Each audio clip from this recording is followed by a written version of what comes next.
Welcome to episode 6 of the Physique Formula podcast. Before we get into it, you guys know how it goes. 5 minutes of research review to help you feel, look, and perform better. Instagram at official physique formula, physiqueformulasupplements.com with code PFPodcast20 at checkout. Gets you 20% off your first order. The Physique Formula all natural, artificial sweetener free BCAAs, pre-workout, grass-fed whey, high quality fish oil. We got all the goods there. Today, we're going to talk about how to build more muscle without eating more protein. And this is such an interesting topic to me because as a natural athlete, as someone that does not use anabolic steroids or peptides or anything like that, there are only so many avenues that we can explore. We can talk about training variables, the amount of weight, the frequency, the sets, the reps. We can talk about varying training philosophies, doing a 12, 16, 24-week cycle of bodybuilding where you do slow tempo and body part splits, and then go into CrossFit to get a little more metabolic conditioning for 12 weeks. We can talk about good old-fashioned just eating more calories until you put on body fat.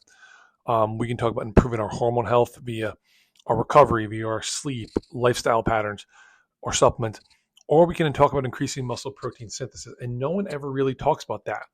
It's always just go to the gym, train hard, eat a lot of protein. But if you elevate your muscle protein synthesis and if you signal mTOR more, we are going to gain more muscle.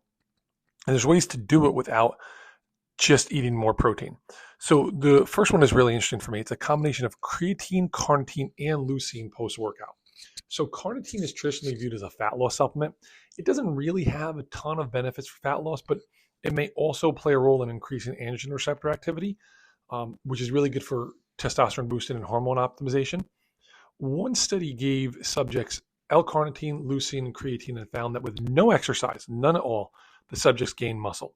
And this wasn't due to the water weight from creatine.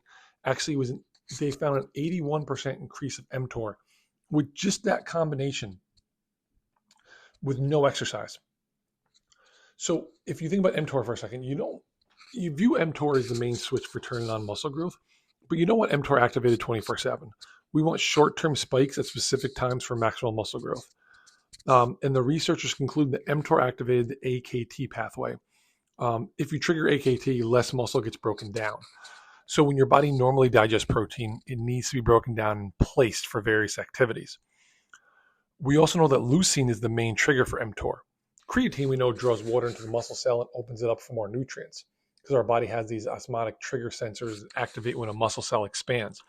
So if you think about it, taking a whey protein shake post-workout with creatine, with additional leucine, with carnitine, can have benefits for elevating muscle protein synthesis. And I know a question might be, why would I want more leucine if my whey protein already has it in it?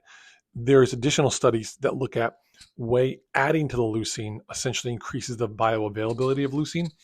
There's something like, it's essentially the additional leucine allows leucine to do its job versus just the leucine that's bound in the whey. It's kind of the best way to explain it. You might want to give zinc another shot. One study looked at subjects performing resistance training, and the group that built more muscle did not have higher testosterone, growth hormone, or IGF-1. Rather, they had higher amounts of beta adrenergic receptors. It's less about the total testosterone and more about the actually binding to the receptor.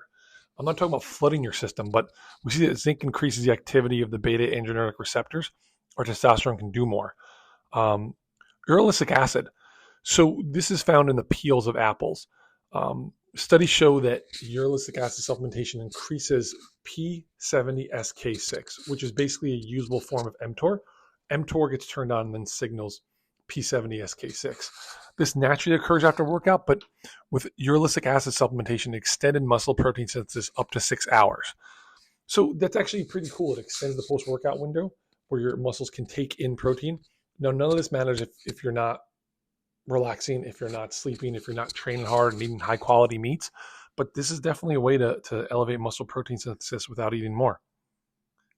Subscribe, guys. Show the podcast some love.